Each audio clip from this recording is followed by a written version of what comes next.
Hey friends, welcome to day 21. Day 21 is an amazing day because we've been at this for 3 weeks. We have close to 7,000 subscribers on this channel and everything is just going wonderful and great.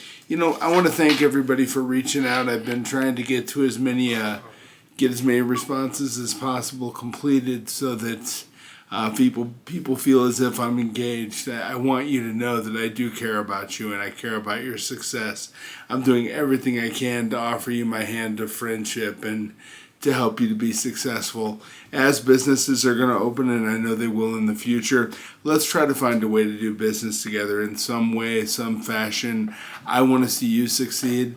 When I help you to start your business through giving you the information and the motivation of watching these videos and through our interaction, I want us to be able to do business together someday, and I want to see you succeed. I want to continue to succeed. I know we'll be able to help each other out. It's going to be phenomenal.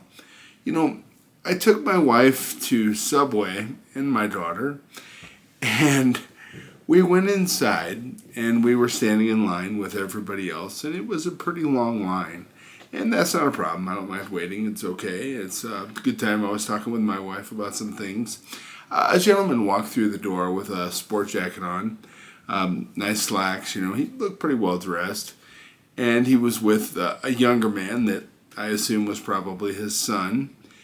And the gentleman just walked up into the front of the line at Subway and demanded that the people making the sandwiches, I need a sandwich right now. I'm in a hurry. I need mine expedited. I need you to make my sandwich right now. And everybody in line just kind of looked at this guy, but nobody said anything.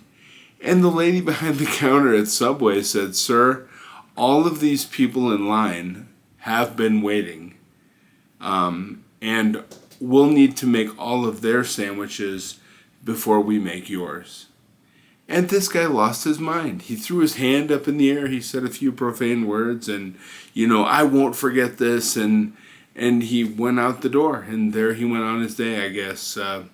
When we left and went outside, he was nowhere to be seen. And I wasn't looking for him anyway, so I guess it really didn't matter. But everybody in line just kind of took it in stride. Nobody really said much. And I looked at my wife and my daughter, and we all just kind of gave each other a look like, wow, that was kind of odd. And it made me think about something. And then all the way back to our home, I just started talking. And I thought, I feel like there's some misinformation out there in the world. And I think that people misunderstand something that's pivotal and very important. And that is, I think people believe that if you look and act important, other people will treat you as if you are important. And I want you to know that nothing, that's horse hockey. Nothing could be further from the truth. I cannot tell you how many very nice places I take my family, and they treat us extremely well. And I don't walk in there and say, "Hey, I'm Doug Vandergraph and I do a lot of business here and you guys need to make my food right now and seat my family in the best seat." They normally seat us, usually in some private dining circumstance, and we have more staff usually than we can ever expect to have. And it's not because we walk in and demand it or act important. It's because we always treat people at the places we go as if they're special. They're waiting on us and they're helping us. And I always taught my children, if people are waiting on us, we should be as kind as we possibly can be to them. They're doing this. This is a job. They're not doing this because they woke up this morning and said, "I can't wait until Doug and his family comes in or these people come in or whoever so that I can serve them today." A lot of people do enjoy the service industry and they want to provide service and they love it. And I totally get and understand that. But they deserve our appreciation and attention. I want to tell you something that me and my family actually do, and I recommend you try this. It always brings a tear to somebody's eye, and it always makes the serving staff just feel extremely well. When they bring your ticket, ask your server for, say in our circumstance, it's me and my wife and my 2 daughters. we'll always ask if we can have 4 pieces of paper and four pencils. And if they just have the pen that came with the ticket, that's perfectly okay. When they bring back the 4 pieces of paper, I'll give one to each member of my family. And then we will all each on our individual piece of paper write down something we like about that server. We've interacted with them over the course of an entire meal. They got to know us because I'm a big ass talker and my kids are talkers. My wife usually just sits there and probably wonders why we're all talking so much. But we always get to know the serving staff, and we joke around, and we always just had the best time. And it doesn't matter where we are. We could be at the Edge at the Four Seasons, which is the finest dining experience in all of Denver. Or we could be in New York at a 5-star bistro. It could be anywhere in the world. We always get to know the staff that's waiting on us. And I always leave a really nice tip. And we always just want to get to know them and treat them extremely well and make them feel comfortable for the interaction. But we will write down one thing that we like about that server, or how they provided service, or just something kind and genuine for that individual. My daughters, when they were younger, they would write things like, I really think your hair is cute, and I really like your blush, or I think your glasses are really, really look good on you, or something simple like that. And I used to love, coming from the mind of a child, they always say the most genuine and beautiful things. And then we would take those pieces of paper, put them with whatever card I'm paying with. So when the server pulled the card, they would have to pull the pieces of paper, and of course they would read them. And I cannot tell you how many times a server or a group of servers has come back to our table in tears, saying, thank you so much for this. You don't have to leave a tip. This was enough. But I'll tell you one thing that they don't, we always leave a tip. I want to make sure that that is understood. They provided a service, and as a result, they deserve our financial appreciation for a job well done in every circumstance. I even leave a tip when the job wasn't well done. Not every interaction is always the best, right? Sometimes people have, something going on or whatever, but we understand that, and I always leave a tip. It's just important. Their livelihood depends on it, right? So we take care of those who take care of us. That's number one. What you put out there, you will always get back. And when you do something nice like that for the serving staff, when you go back to that restaurant, they remember you, and they'll treat you extremely well as a result. I've several times we've gone places and I've asked, I just don't know why every time we come here you treat us so well. I feel so special every time I come in here. We seem to get service that's above and beyond what you would normally offer. Why are you doing this? And every single time the response is, what? When you and your family come in here, you always treat us extremely well. We just want to be nice to you. And, and I bet you anything, if we walked in there and every single time and we're like, hey, we had that table last time, we want that table, and you know what, we don't like that server and we don't like his attitude, and, and there are people, we watch them behave like that, and I wonder, who taught these people how to behave like that? And I thought about the gentleman today. Who taught him to behave like that? That walking in and putting yourself in front of everybody else and demanding service is an appropriate behavior. And how do you ever get a satisfactory response when you behave that way? These are things I don't understand, but I do want to explain that, when you go places, if you want to be successful people always treat others with respect. And if you want to be other people to see you as successful, and you want to be like the richest guy in the room or the most successful guy in the room, well, I'll tell you what, that guy is usually the guy that's treating everybody with respect, being extremely generous and kind, because people who have success in their life can afford to do so. And it's 100% the case in every circumstance. When somebody's mistreating others, it's usually because they suffer from some sort of an insecurity, and as a result, they have an inner anxiety that's manifesting itself as an anger, and they feel the need to take it out on somebody else. It's a childish behavior, and I don't think it's something that should be exhibited by our group. And by our group, I mean us. We're working together here to be successful. So when you go places, always make sure that you're treating others with the utmost respect. You're going to be really surprised at what you get back. And also, if you go out with your family, ask your server for 4 pieces of paper. Make sure it teaches your family to respect others too. It's a great example to set. I'm glad it's something I've been doing with my children since they were very young. Pull out 4 pieces of paper, right? Or 5 or 6 or however many's in your group. Everybody's going to love doing it, and you're just going to love how you feel and the response you get when you've made a difference in somebody.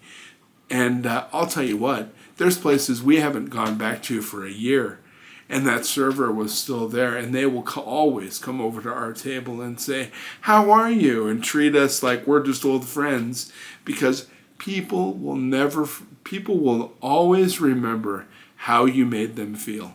Always, good or bad, they will always remember that, and they will hold you accountable to it as well. So keep that in mind when you're interacting with other people. Successful people treat other people extremely well, and they do. And I know that when we watch movies, we see wealthy people and they're all snooty and they're like, "Oh, I don't need to talk to you, I'm better than you," and all that. That couldn't be further from the truth. The most successful, wealthiest people I know are the kindest, most philanthropic, amazing, genuinely honest, fantastic people you could ever meet. And they give, and they're generous, and they treat others with respect. And that's just the way it is. I know that, sometimes when we're put in positions of authority, we're not, or when other people are put in positions of authority over us, they may not always treat us the best, but we always need to be good to them. Take the higher road. Be great to people. And I tell you what, I felt so terrible after this gentleman left that subway. I thought, my gosh, I wonder how he felt. I wonder if he's thinking about it now. He's probably not, but I'm thinking about it, and I'm praying for the guy, I'm really hoping that things turn around for him, and I hope he got a great lunch somewhere, and I hope that he didn't have to demand service. I hope that somebody was just willing to help him and get him the sandwich that he needed. I honestly thought about, if he was outside sitting in his car or something, I would just buy him a sandwich and take it out to him. Maybe it would have made his day a little better, but like I say, they were gone and I really wasn't looking for them. I didn't want to be involved. I was in the kindest and nicest way possible, removing myself from that circumstance. Hey, I want to bring one other thing up. I have a friend that's been reaching out to me, and this is a new friend. He's just a new friend over the course of the last 3 weeks. And he's been commenting a lot on the posts. One of the things he's trying to overcome, or this person is trying to overcome, is they had mentioned to me in a note that they sent, I woke up last night in a panic. I'm this age, and they're, older than 40, and, they said, I wanted to leave something for my kids, and I feel like it's too late for me.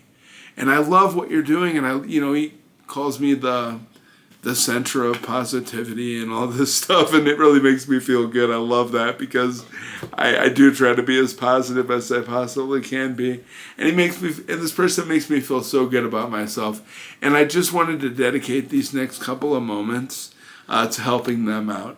So, my friend, you feel like something's passed you by. I want to tell you right now, if you would have tried to have success in your life up to this point, it probably wouldn't have worked out. You are where you are supposed to be right now, at this moment, at this age, and there is something in you that has transitioned and brought you to the point where you're willing to listen to somebody else and start to make some changes and have some success in your life. It is not uncommon, but I guarantee you, once you reach your goal, your first goal, and then you're going to have a second goal and a third goal and a fourth goal and a fifth goal, and you're just going to bring all these amazing things into your life. But when that all happens, you're going to look back over the time you've spent on this earth, and you're going to realize it couldn't have happened any other way. I know you have 2 children, and I know you want to care for them, and you know what? That just tells me everything I need to know about you. Your heart is in the right place, and you are in the right place right now to get the right information that's going to make the entire difference for you.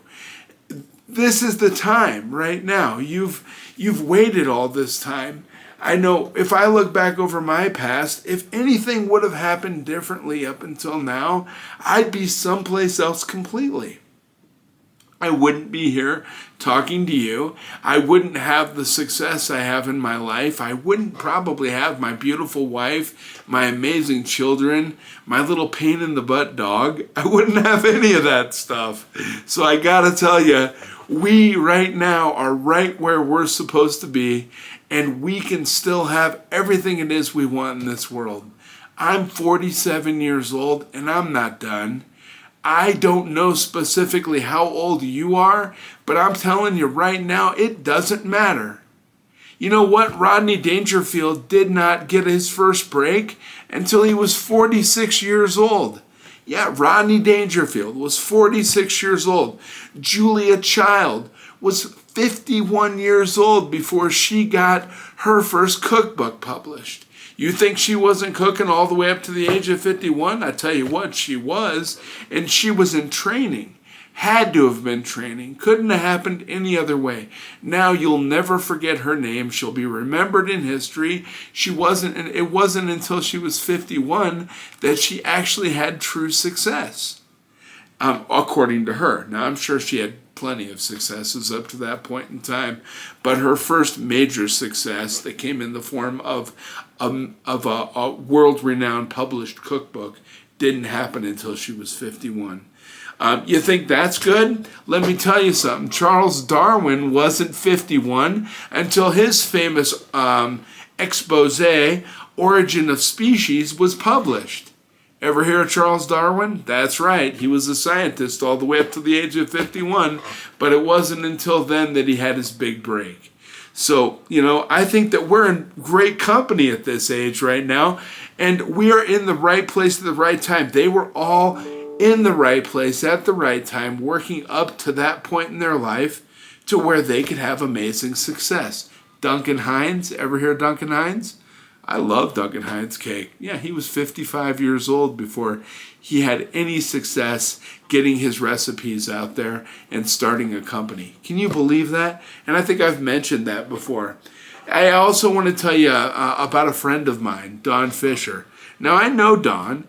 It wasn't until the age of 41, after a series of, he was 41, okay, did I mention it wasn't until he was 41? He had a series of entrepreneurial ventures up to that point in time, but Don and his wife Doris, they actually didn't have their true success until the age of 41 when Don founded The Gap. You know The Gap? You ever owned Gap jeans? When I was a kid, Gap jeans were the most phenomenal jeans in the world. You know what? Gap's a $16 billion company today. It's got 3,200 worldwide locations. They didn't even start getting amazing success and starting their main organization until Don was 41 years old. So it's not too late at the age of 40 to go out, find your success, start a multi-billion-dollar corporation. Ray Kroc, he was 51 before he started the first McDonald's, okay? That's awesome, but he was 51. I mean, it's never too late. I hope I have you convinced. Do I have you convinced yet? Okay, I got 2 more for you. So although he owned a small chain of discount stores, Sam Walton actually didn't even open the first true Walmart store until he was 44 years old. All right? 44. So most people would say, hey, 44, you already had your chance. I've watched Shark Tank. Those guys, they'll all say, oh, you needed to start when you were much younger so you could build the right relationships and all that. That's a bunch of crap. It doesn't matter what age you are. If you have the right idea, the right motivation, and you don't quit, I'm telling you what, you can have anything it is you want in this world. You want a multi-billion-dollar corporation? You know what? Tell that to my friend Don Fisher. I'll tell you what, he'll look at you and he'll laugh and he'll say, you know what, I didn't even hit it big until after I was 40. So, you just can't know. One other person that I want to mention that is a good friend of mine, and this gentleman's offered me advice in the past.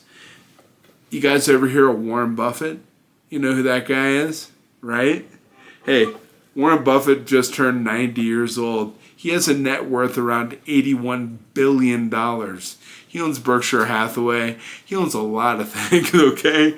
And he's a genius with money. Do you know that a large portion of that $80 billion didn't even occur for Warren until after the age of 50? Yeah. And $70 billion of it didn't even occur for him until after the age of 65. That's right. He was eligible for Social Security, and he earned an additional $70 billion, where he increased his net worth by $70 billion. At one point in time, he was the richest guy in the entire world.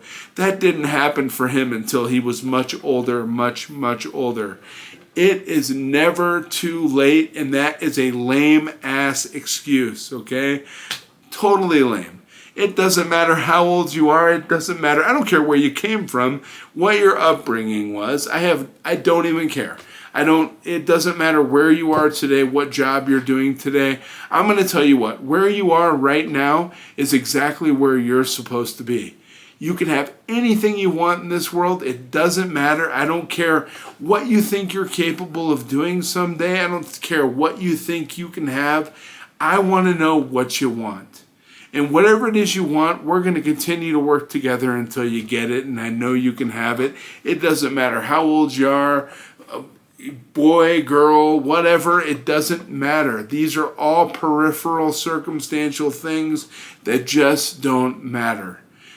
As long as you have a goal and a destination that you want to work towards, that's what matters. And that's where we're going to get to together. We're going to keep doing this. We've been doing this for 3 weeks now. I'm so pumped up, as you can tell, and so excited to continue to do this.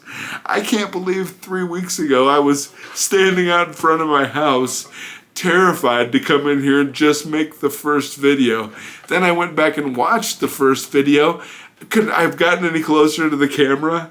Could I have sounded like I had any more bubble gum in my mouth? I was terrified. I was frothing at the mouth. I was white as a ghost. You got to look at me. I was so white as a ghost in the first video. I was scared to death. But you know what? I didn't quit. Now here we are 3 weeks later, and we're talking about amazing things. We're doing amazing things. I'm a new person. You're becoming a new person. Let's keep pushing this forward together, friends, okay? I care about you. I want to see you succeed.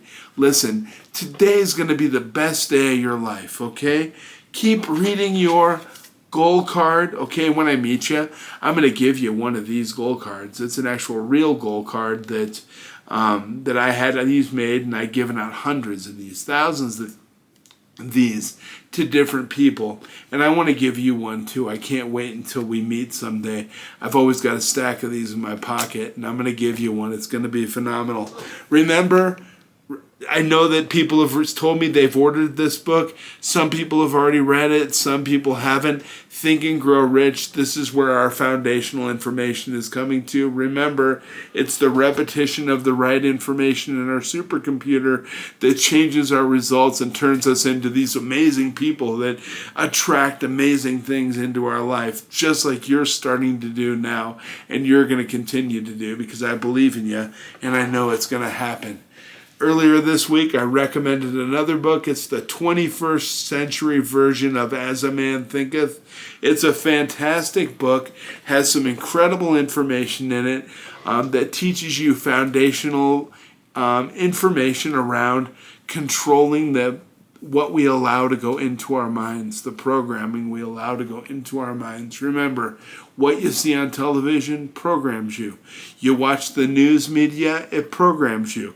You listen to music, whatever music you're listening to, I would never take that away from you. I love music. I'm just telling you that music programs us as well. When you sing that song over and over again, whatever it is you're singing about, whether it's heartbreak or alcohol or drugs or whatever, you're putting that information into your mind. Hey, did you ever know anybody who listens to The Chronic, Dr. Dre's The Chronic? Did they smoke weed? Probably 99.9% of the time they probably do, right? So, music can change things up here, and it can control you. Now, nothing against that music. That's probably one of the greatest hip-hop records in the history of rap music. Total props there, completely got that. But I don't listen to it. It's not something that I put into my supercomputer. But I know it's popular, and I was just using it as an example. Listen, you're going to have a fantastic day today. As you can tell, I'm pretty pumped up. I'm going to have a great day. I've already had my coffee. I'm ready to go. I'm ready to take on the day. Reach out to me. Tell me how great things are going for you. I want to hear all about it. I'm with you 100%. I support you, and we're going to do this together, okay? It's going to be phenomenal. And remember, I'm tired of hearing it's too late. We all know now that there are several people out there before us that have already done it. And if they can do it, we can do it too. There's nobody who's ever done anything that we can't do as well. Don't ever think that there's somebody out there that has the ability to accomplish something that you don't. You're dealing with all the same equipment they are. They have arms and legs and the same type of supercomputer, and you have the ability to put the right information up here to get the right results. We're going to keep talking about that. I'm going to continue to show you how. Have a great day, friends. I'll talk to you soon. Take care.